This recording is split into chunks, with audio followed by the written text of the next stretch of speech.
I'm Kenzie, 28, and I just discovered my parents expect me to be an unpaid babysitter for 12 children during my sister's $80,000 wedding. You should feel useful, my dad said with that smile he uses when he's being completely unreasonable.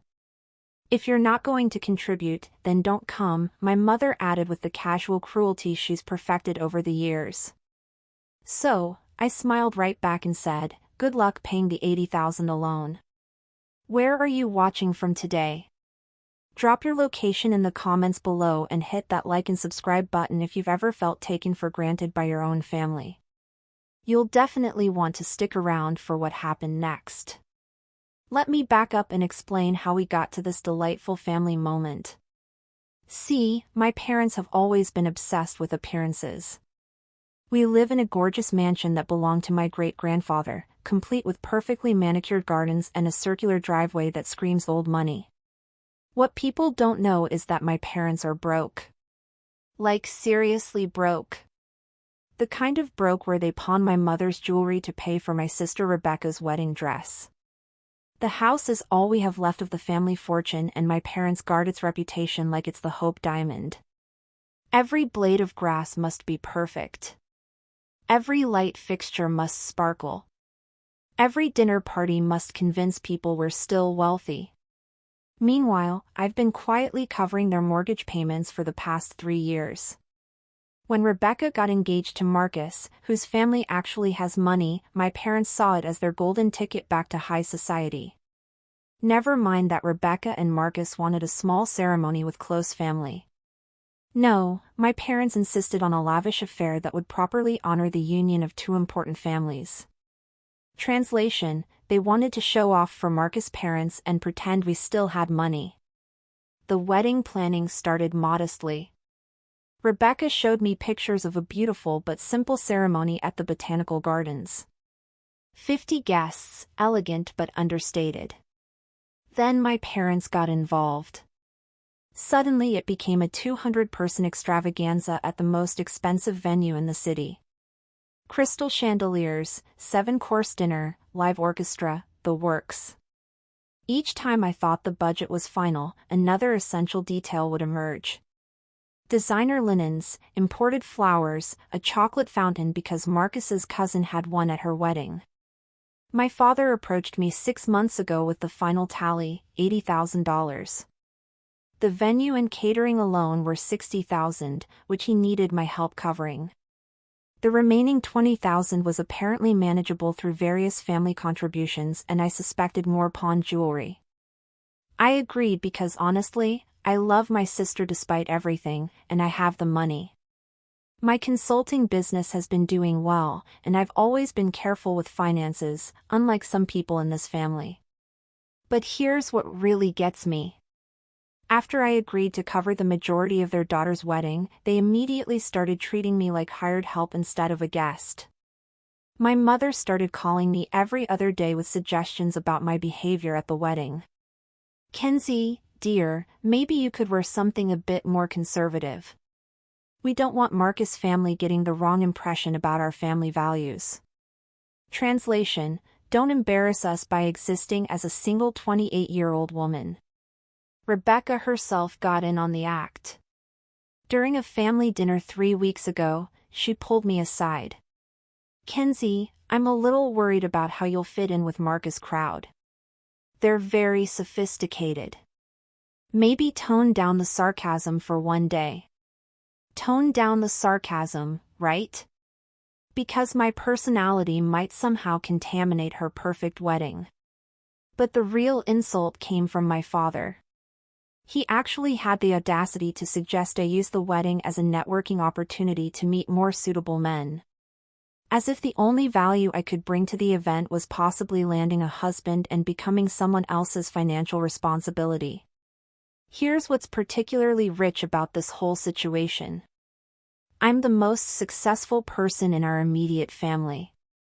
My consulting firm specializes in helping small businesses restructure their operations, and I've built a solid reputation over the past 5 years. I own my own condo, drive a car that's paid off, and have actual savings. Rebecca works part-time at a boutique and lives in an apartment my parents subsidize. My parents themselves live entirely off the rental income from properties my great-grandfather left them plus whatever I contribute when things get tight, which is often. But somehow I'm the family embarrassment who needs to be managed and contained. The breaking point started building 2 weeks ago when my mother mentioned she'd found the perfect role for me at the wedding. I assumed she meant a reading during the ceremony or perhaps helping Rebecca with her dress. You know, normal sister of the bride responsibilities. Yesterday's family dinner revealed exactly what she had in mind. "It'll be wonderful," she said, practically glowing with excitement. Marcus' family is bringing 12 children from various relatives. Someone needs to supervise them during the reception. Keep them entertained. Make sure they don't disturb the adults during dinner. Rebecca nodded enthusiastically. "It's perfect for you, Kenzie. You're so good with kids, and it'll keep you busy so you won't feel awkward during the social parts." Won't feel awkward during the social parts. Let that sink in. At my sister's wedding, which I'm financing, I would be segregated with children to avoid awkward social situations. My father leaned back in his chair with that satisfied expression he gets when he thinks he solved a problem. "It's really ideal. You'll be contributing meaningfully to the day instead of just attending the wedding I'm paying for." I stared at them across the dinner table trying to process what I just heard. "You want me to be a babysitter at Rebecca's wedding?" "Not a babysitter," my mother corrected quickly. "A children's coordinator, much more dignified." Rebecca reached for my hand. "Think about it, Kenzie. These are important people in Marcus' family. If their children have a wonderful time, it reflects well on all of us." The logic was so twisted, it made my head spin. I would reflect well on the family by being removed from the actual family celebration. "What about dinner?" I asked. "Where exactly am I supposed to eat while coordinating 12 children?" My parents exchanged a look. "We've arranged for the children to have their own table. My father said you'd supervise their meal service." So, not only would I miss the 7-course dinner I was paying for, I'd be managing 12 kids eating chicken nuggets at a separate table and the dancing, the speeches, the toasts. Well, my mother hesitated. "You'd need to keep the children quiet during the formal portions. Maybe take them outside or to the bridal suite for activities we've prepared." Activities they'd prepared without consulting me for a job they'd volunteered me for at an event I was funding. "This is insane," I said quietly. Rebecca's face hardened. "It's one day, Kenzie. One day where you could put family first instead of thinking about yourself. Put family first." After contributing $80,000 to her perfect day, my father's voice carried that warning tone I remembered from childhood. "Kenzie, this family has always supported each other. We're asking for a small favor in return for everything we've done for you." Everything they'd done for me. Like allowing me to pay their bills for 3 years while treating me like a financial inconvenience. "I need to think about it," I said, standing up from the table. My mother's smile looked painted on. "Of course, dear. But we need to confirm the children's arrangements with Marcus' family by tomorrow. They're counting on us." Counting on us, meaning counting on me to disappear quietly into child-wrangling duty while everyone else enjoyed the party I was funding. That night, I couldn't sleep. I kept thinking about the pattern I'd somehow missed for years. Every family gathering, every holiday, every celebration somehow involved me contributing financially while being marginalized socially.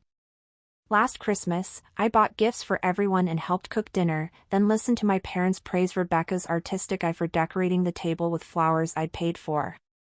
For my father's birthday, I organized and funded a surprise party at his favorite restaurant, then watched him give a speech thanking everyone who made this possible without mentioning my name. Have you ever experienced that moment when you suddenly see your family dynamics clearly for the first time? It's not a pleasant realization. The next morning, my phone started ringing at 7 a.m.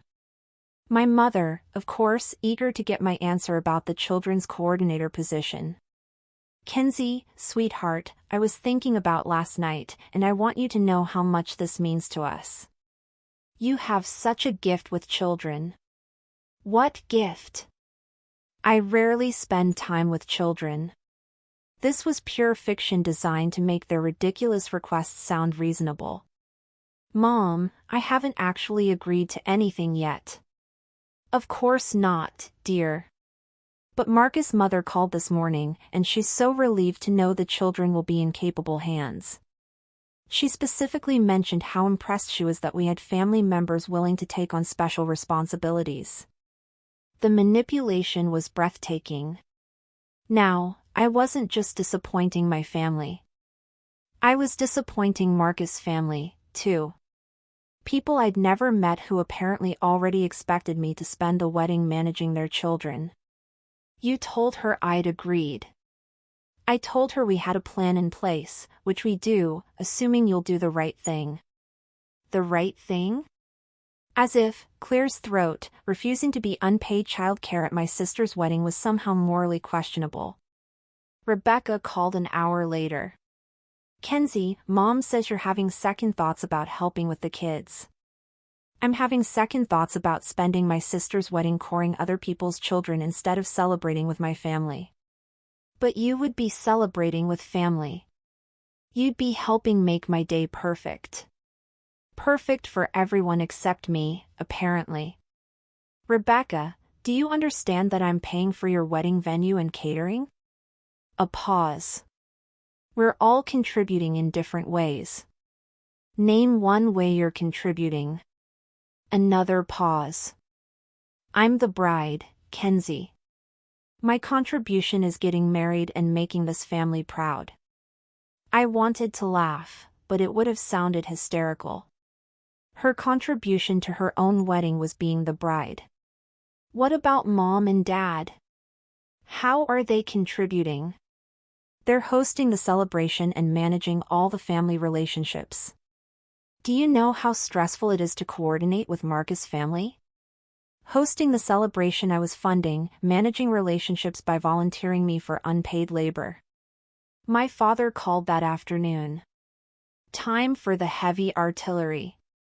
Kenzie, your mother is very upset about your attitude regarding the wedding responsibilities. Responsibilities. As if I'd signed up for a job instead of being voluntarily recruited for one. Dad, I'm happy to attend Rebecca's wedding as her sister and celebrate her marriage. I'm not happy to work at her wedding as unpaid staff. This isn't about working. It's about family.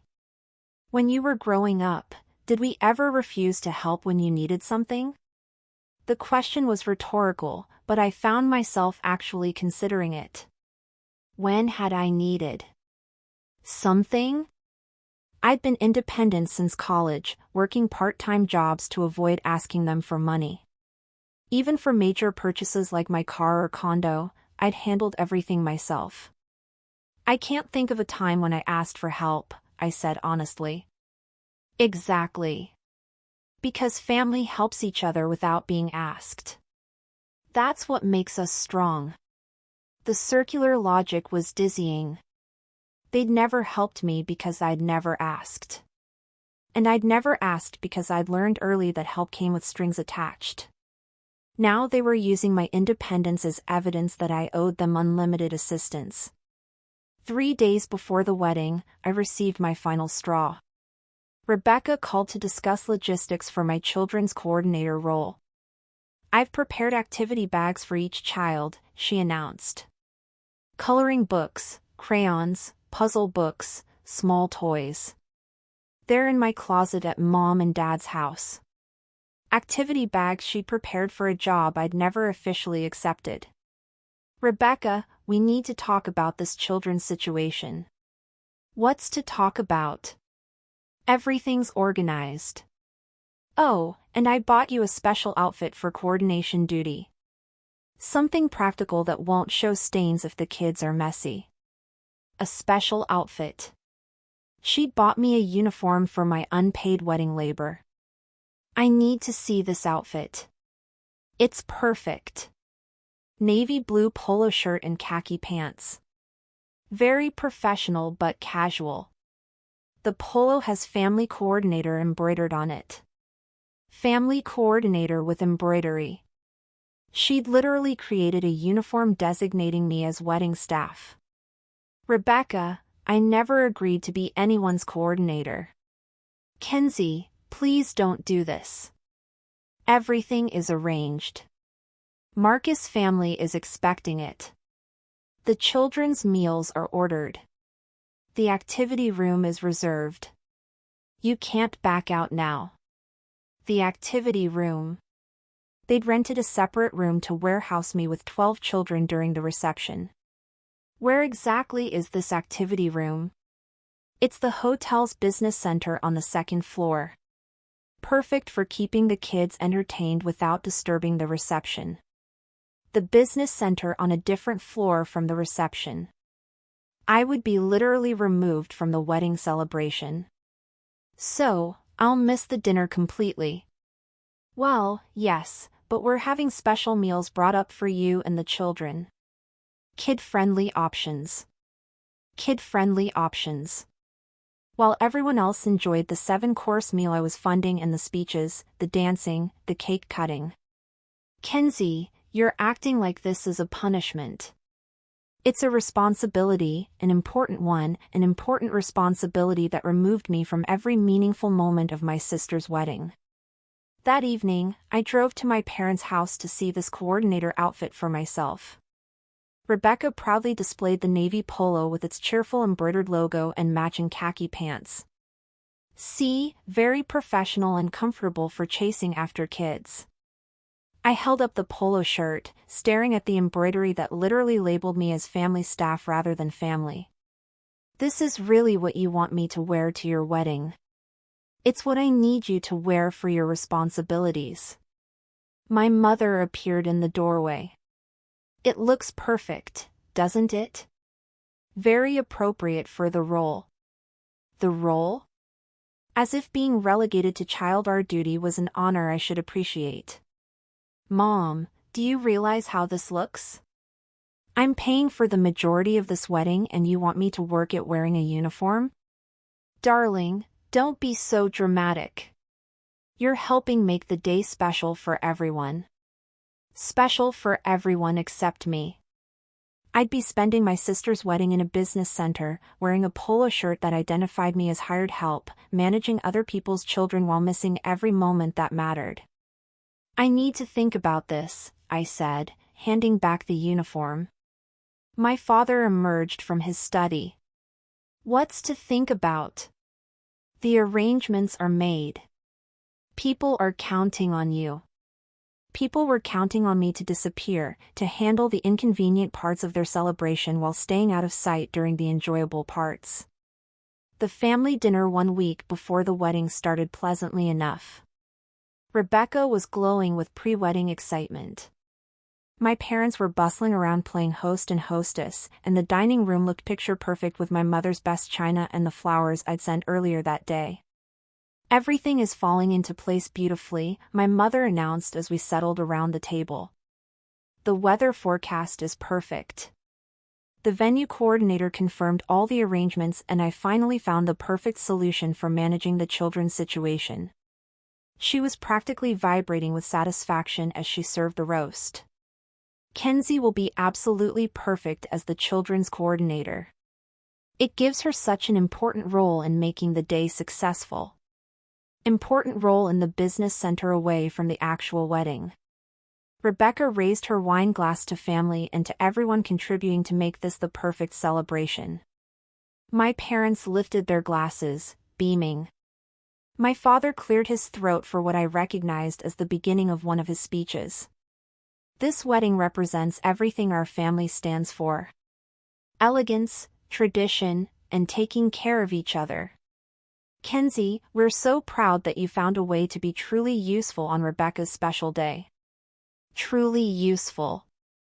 After contributing $80,000, I was finally useful because I'd agreed to disappear into childcare. To Kenzie, my mother added, for stepping up when family needed her. They toasted my willingness to be marginalized at my own sister's wedding. Something snapped inside me. Not anger exactly, but clarity. Perfect crystalline clarity about exactly what was happening here. Actually, I said, setting down my wine glass carefully. I need to clarify something about my role at the wedding. Everyone looked at me expectantly, smiles frozen in place. I won't be serving as children's coordinator. The silence that followed was deafening. My mother's fork paused halfway to her mouth. Rebecca's smile faltered. My father's expression shifted from pleased to confused to warning. Kenzie, my mother said carefully. We've discussed this. Everything is arranged. You arranged it without my consent. I never agreed to spend Rebecca's wedding managing other people's children. Rebecca leaned forward. But Kenzie, you're so good with kids, and it's just for a few hours. I'm good with kids in the same way I'm good with many things, but that doesn't mean I want to spend my sister's wedding doing childcare. My father's voice carried that edge I remembered from childhood arguments. Kenzie, this family has always supported each other. We're asking for one small favor. You're asking me to miss my sister's wedding to provide free labor. Don't be dramatic. My mother snapped. You wouldn't be missing anything. You'd be participating in a different way. Participating in a different way. In a separate room during dinner, speeches, dancing, and cake cutting. Here's what I find interesting, I said, my voice steady despite my heart pounding. I'm contributing $80,000 to this wedding, but I'm the only person being asked to work during it. Rebecca's face flushed. You offered to help with the costs. I offered to help financially. I didn't offer to be unpaid staff. My father stood up towering over the table in the intimidation pose that used to work when I was 12. You should feel grateful to have a meaningful role in the celebration. If you're not going to contribute meaningfully, then maybe you shouldn't attend at all. The threat hung in the air like smoke. Contribute meaningfully by working or don't come to your sister's wedding. My mother's voice dropped to that wounded tone she used for maximum guilt. After everything we've done for you, Kenzie, all the support this family has given you over the years. I stood up slowly, gathering my purse and car keys. Good luck paying the $80,000 alone. The words came out perfectly calm, which made them somehow more devastating than shouting would have been. Kenzie.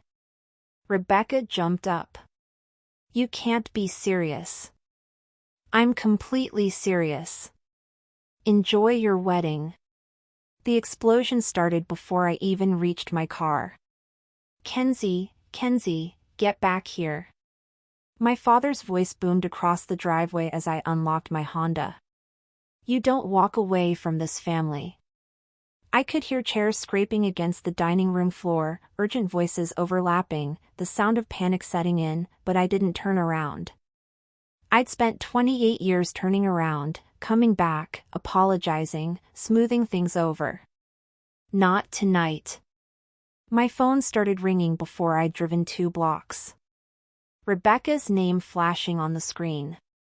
I let it go to voicemail. Then it rang again and again. By the time I reached my condo, I had 14 missed calls from various family members and a text thread that was exploding faster than I could read it. Rebecca, Kenzie, please come back. We can talk about this. Mom, young lady, you get back here right now. Dad, this behavior is completely unacceptable. Rebecca, you're being ridiculous. It's just babysitting. Mom, after everything we've sacrificed for you, Rebecca, I can't believe you're ruining my wedding over something so stupid. I turned my phone off and ran a bath. For the first time in months, my shoulders weren't tense. Walking away from that dinner table felt like setting down a weight I'd been carrying so long, I'd forgotten it was there. The next morning brought 23 voicemails and 47 text messages. I made coffee and started listening. Rebecca's first message. Left at 9:47 p.m. Kenzie, I'm hurt and confused. We had everything planned. Can we please talk about this like adults? My mother at 10:15 p.m. I don't know what's gotten into you, but this selfishness ends now. Call me immediately. My father at 10:22 p.m. Kenzie, if you don't return my call within 24 hours, there will be serious consequences for our relationship. Serious consequences from the man whose mortgage I've been covering for 3 years. Rebecca again at 11:30 p.m. Mom is crying. Dad is furious. You're tearing this family apart over nothing. Please fix this over nothing. My sister considered my objection to working her wedding while she celebrated nothing. The messages continued through the night and into the morning, growing progressively more desperate and angry. Rebecca called me selfish, ungrateful, and jealous. My mother questioned my mental health and suggested I might need professional help. My father threatened various forms of family excommunication. But here's what struck me as I listened. Not one person asked why I was upset. Not one person acknowledged that maybe, just maybe, asking me to fund and work their celebration while being excluded from it was unreasonable. Instead, they'd all decided I was having some sort of breakdown that needed to be managed. I blocked all their numbers. For 3 days, my phone stayed blissfully silent. I worked on client projects, went to yoga, met friends for dinner, and realized how much mental energy I'd been spending on family drama. Without the constant stream of demands, guilt trips, and crisis management, I felt clearer than I had in years. Then, Rebecca showed up at my office. I was reviewing quarterly reports when my assistant knocked on my door. Kenzie, your sister is here. She says it's urgent.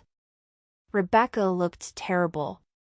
Dark circles under her eyes, hair unwashed, wearing sweatpants, and an oversized hoodie. She'd clearly been crying recently. We need to talk, she said, closing my office door behind her. There's nothing to discuss. There's everything to discuss. The wedding is in 4 days, Kenzie. 4 days. I gestured to the chair across from my desk. She sat down heavily, looking more fragile than I'd ever seen her. The children's situation is handled, she said. Marcus and hired a professional babysitter. You don't have to do anything except come to the wedding as my sister. That's generous of you. Don't be sarcastic. I'm trying to fix this. What exactly are you trying to fix? Rebecca's voice cracked. The whole family is falling apart. Mom isn't sleeping. Dad is talking about canceling the reception entirely. Everyone is blaming me for the chaos. Good, I thought, but didn't say. Let them experience some consequence for their behavior. And the money situation? I asked. Rebecca's face crumpled. We can't afford it without your contribution. We've already put deposits down on everything. If we cancel now, we lose thousands in fees. So, what's your solution? Come back, please. We'll figure out the money somehow. How exactly? Dad's talking to the bank about a loan against the house. The house? The only asset my family had left, and they were willing to mortgage it rather than treat me with basic respect. Rebecca, do you understand why I'm upset? She looked genuinely confused because we asked you to help with the kids. Even now, she couldn't see it. You asked me to fund your wedding and then work it while missing all the important parts. You bought me a uniform, Rebecca. You literally embroidered staff on a shirt for me to wear. It didn't say staff, it said coordinator. Same thing. You were hiding me away with children so I wouldn't embarrass you in front of Marcus' family. That's not true. Then why wasn't I invited to the rehearsal dinner? Why wasn't I included in any of the wedding planning meetings? Why has every conversation about this wedding treated me like a problem to be managed rather than family to be celebrated? Rebecca stared at me, and for the first time I saw recognition in her eyes. I never thought about it that way, she whispered. No, I agreed. You didn't think about it at all. I didn't go to the wedding. Saturday morning, I turned my phone back on long enough to post on social media. A photo of myself at the farmer's market, coffee in hand, looking relaxed and happy. The caption read, "Perfect Saturday morning." Sometimes the best gift you can give someone is the space to celebrate exactly the way they want to. Let them interpret that however they wanted. By Sunday evening, curiosity got the better of me. I checked Rebecca's Instagram story from the wedding. The venue looked beautiful, but noticeably smaller than originally planned. Instead of the grand ballroom I'd toured months ago, they'd moved the reception to a smaller event space. The guest count appeared to be about half what they'd originally planned. The photos showed Rebecca looking stunning in her dress. My parents putting on brave faces and Marcus' family looking slightly confused by the scaled-down celebration. No 7-course dinner, no orchestra, no elaborate floral arrangements. It was still elegant but clearly budget-conscious in a way that my parents must have found mortifying. Monday morning brought a call from an unknown number. Against my better judgment, I answered. "Kenzie, it's Dad." His voice sounded older somehow. Tired. "How did you get this number?" "I called your office." "We need to talk." "I don't think we do." "Please, just 5 minutes." Something in his tone made me hesitate. Fine, 5 minutes. The wedding happened. I saw the photos. It looked lovely. It was different than planned, smaller, more intimate. I waited for him to get to the point. We took out a loan against the house to cover the costs. The payment is due monthly, and it's substantial. Of course, it was. They'd mortgaged their only asset to avoid admitting they'd treated me badly. Your mother and I have been talking about how we handled things with you, and we may have been unclear about your role in the celebration. Unclear. That was one way to put it. Dad, you told me I should feel grateful to work my sister's wedding. You said if I wasn't going to contribute meaningfully, I shouldn't attend at all. A long pause. I was frustrated. We were all under a lot of pressure. You were under pressure you created by planning a wedding you couldn't afford. That's fair. The admission surprised me. My father rarely acknowledged fault in anything. What do you want from me? We're hoping you might consider helping with the house payment. Just until we figure out a long-term solution. There it was. Not an apology, not a recognition of how badly they treated me. A request for more money. What happened to family supporting each other? That's exactly what I'm asking for. No, Dad. You're asking me to bail you out financially while maintaining the same dynamic that got us here in the first place. 2 weeks after the wedding, my mother showed up at my condo unannounced. She looked smaller than usual, her perfectly maintained appearance slightly disheveled. "May I come in?" I stepped aside reluctantly. She perched on the edge of my sofa, hands clasped tightly in her lap. "Your father and I have been doing a lot of thinking since the wedding." I waited. "We realize we may have taken your financial support for granted over the years." May have. The qualification was typical, but it was more acknowledgement than I'd ever received before. "We're struggling with the house payment, Kenzie. The loan we took out has a variable interest rate and it's already gone up twice since we signed." "That sounds like poor financial planning." She flinched. It was the only option available on short notice. There was another option. "Treat me with respect and keep my contribution." "We know that now." I studied her face, looking for signs of genuine understanding versus strategic manipulation. The lines, Claire's throat, around her eyes seemed deeper, and her usual confident posture was absent. "What exactly are you asking for?" "We'd like you to consider resuming the help you provided before, just with the mortgage and basic expenses. We won't ask for anything beyond that. And in return, we promise to treat you with the respect you deserve as our daughter." It was a start, but promises from my family had proven worthless before. "I need to think about it." She nodded, standing to leave. At the door, she turned back. "Rebecca is having a hard time adjusting to married life. Marcus' family has been distant since the wedding. I think they were expecting something different, something more expensive." She meant something that would have impressed them instead of raising questions about our family's actual financial situation. "That's not my problem to solve." "No," she agreed quietly. "I suppose it isn't." After she left, I sat in my living room thinking about consequences. My parents were facing financial reality for the first time in years. Rebecca was dealing with the social awkwardness of having disappointed her new in-laws. The family dynamics that had protected them while exploiting me were finally catching up.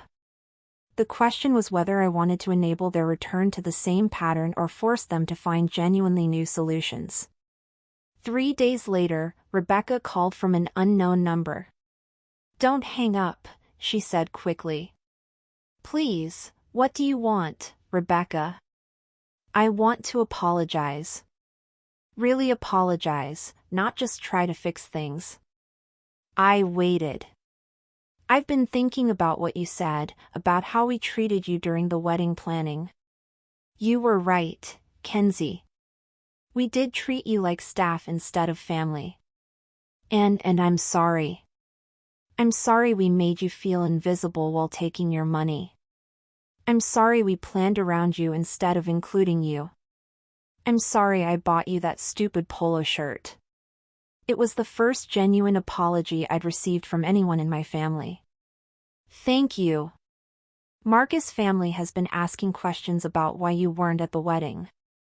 I've been making excuses, but honestly, I'm ashamed to tell them the truth." "Good. She should be ashamed. I told Marcus what really happened, how we treated you. He was horrified, Kenzie. He said if his family had treated me that way, he would have done the same thing." That was unexpectedly validating. "What do you want from me now?" "Nothing.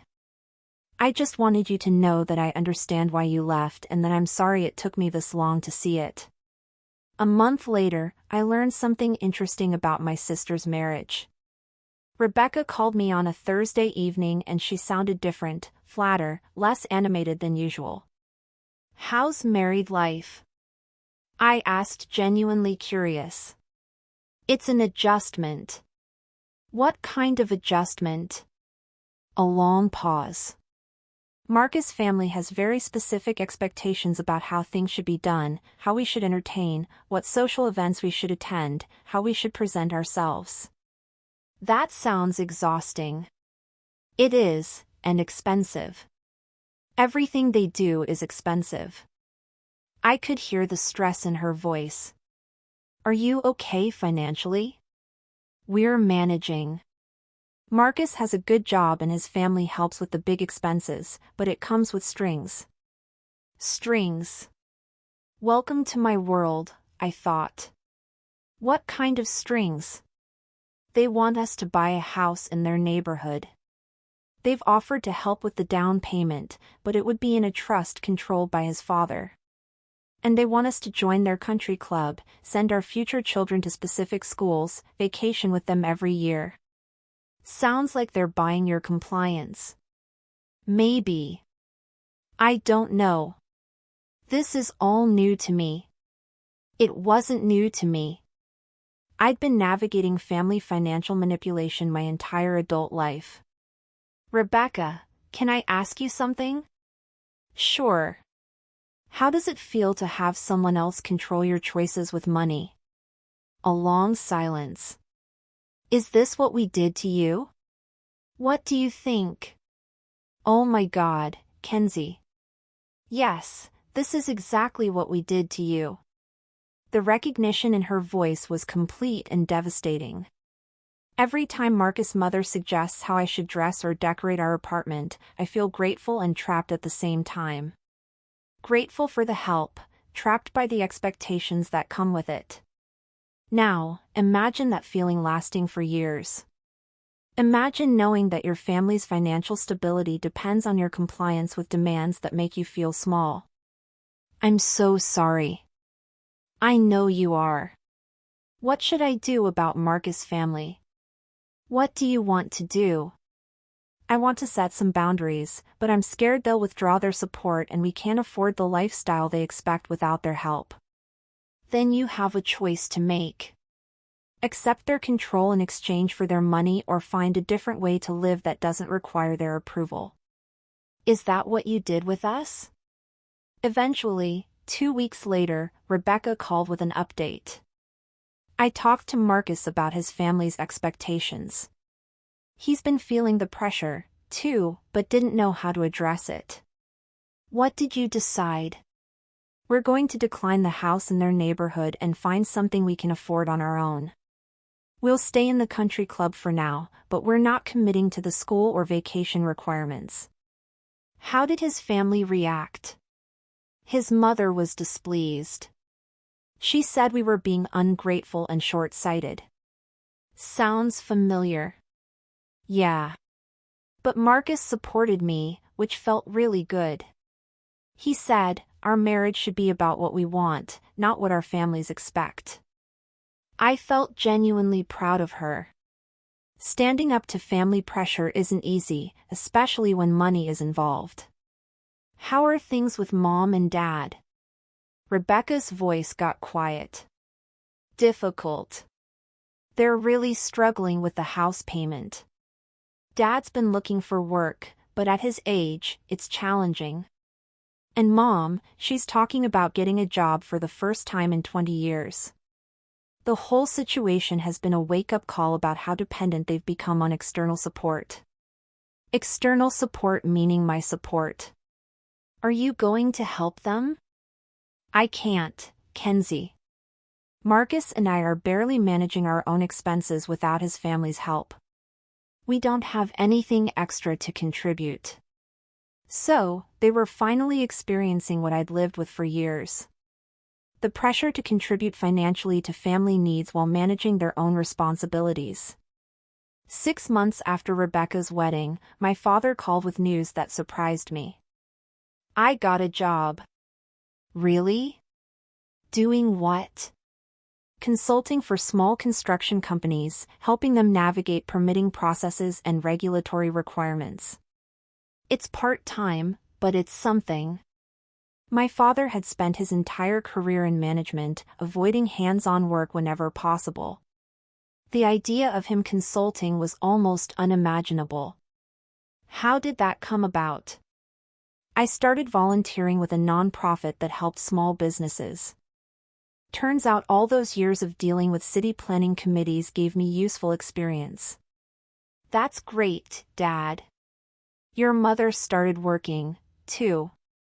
She's managing social media for 3 local businesses.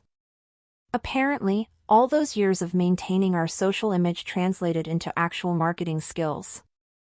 The transformation was remarkable.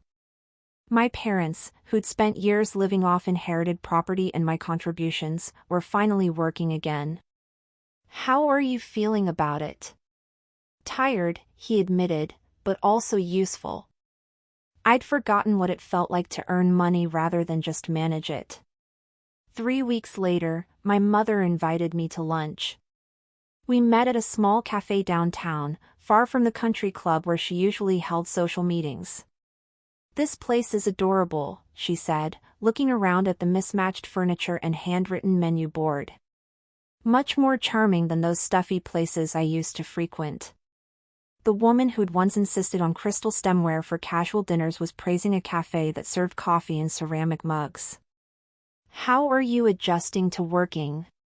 "It's challenging," she admitted. "But I'm discovering I'm actually good at social media marketing." Who knew all those years of managing our family's image would translate into professional skills? And financially, we're managing the house payment now, though it's tight. We had to make some adjustments to our lifestyle. Adjustments. I could see them in her appearance. Hairstyled at a salon chain instead of the expensive spa she'd preferred. Clothes from department stores rather than boutiques. "We wanted to talk to you about resuming our relationship," she continued. "Without the financial component that complicated things before." "What does that look like?" "Family dinners, holiday celebrations, regular contact, but no requests for money, no expectations of financial support. And if you have financial emergencies, we'll handle them ourselves. We're adults, Kenzie. We should be solving our own problems." It was the conversation I'd been waiting my entire adult life to have. "I'd like that. There's something else. Rebecca's been having a hard time with Marcus' family. They're pressuring her to reconcile with us only if we resume our proper financial status." "What does that mean?" "They want us to move back into expensive social circles, host elaborate entertaining, essentially return to the lifestyle that almost bankrupted us." And Rebecca's response, she told them that our family's worth isn't measured by our bank account, that she's proud of us for working and becoming self-sufficient. I felt a surge of pride for my sister. Standing up to her in-laws' expectations couldn't have been easy. How did they react? They've become distant. Fewer dinner invitations, less financial support. Rebecca and Marcus are adjusting their expectations accordingly. How do you feel about that? My mother considered the question carefully. Relieved, actually. We spent so many years performing wealth we didn't have. It's exhausting to maintain an image that isn't real. 6 months later, we had our first normal family dinner in years. Rebecca and Marcus joined us at my parents' house where my mother served a meal she'd cooked herself instead of having it catered. The conversation was relaxed, focused on work projects and weekend plans rather than social obligations and financial stress. Marcus had never seen our family interact without the performance anxiety that money pressures created. "This is nice," he said during dessert. "My family's dinners are always so formal. This feels more genuine." Rebecca squeezed his hand. "This is how families should be." My father raised his coffee mug in a toast to Kenzie for teaching us that love shouldn't come with a price tag. It wasn't the dramatic reconciliation you see in movies. It was something better. A family learning to value each other for who we are rather than what we can provide. And honestly, that felt like the real victory. If this story resonated with you, make sure to like and subscribe for more stories about finding the courage to set boundaries even with the people we love most. Remember, sometimes the best thing you can do for your family is refuse to enable their worst behaviors. Your worth isn't measured by what you can give. It's inherent in who you